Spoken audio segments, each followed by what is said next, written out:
organization expect such conflicts between AI recommendations and human judgment to be handled? I think it's quite interesting, right? Yeah. We also say human-led AI governance, right? Like, how do you kind of address this issue, the to balance between these two stakeholders? How do you do it, Saumil? Uh, Again, wonderful question, and I think very apt question. Looking at how most of the banks are beset with similar scenario, right? As to what level do they allow the agent to recommend and probably take an action, and where the human should come to that extent, right? Talking about this scenario, obviously, moment you have an agent who is able to predict the likelihood of a default happening, which is high in risk standpoint, right? uh, I think the premise is that prediction has come probably with a reasonable amount of time available before the actual event happening, right?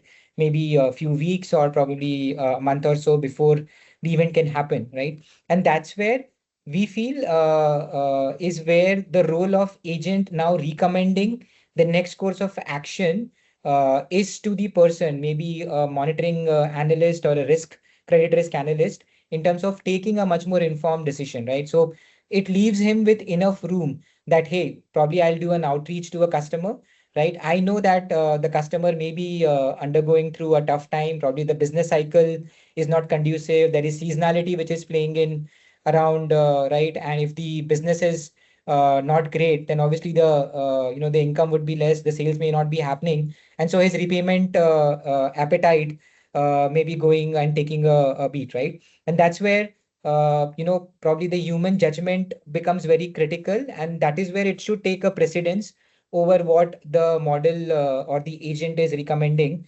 for doing an outreach, looking at opportunities of either restructuring or doing a top up, or probably having a more informed conversation, or look for other risk mitigants in terms of, hey, can we do something else from a cash flow management standpoint to that extent, right? So that's how AI would play a role of supporting, equipping, right, and making the person who is responsible for making an outreach to the customer much more informed when he's having that conversation, as against having the same conversation when the event has already happened.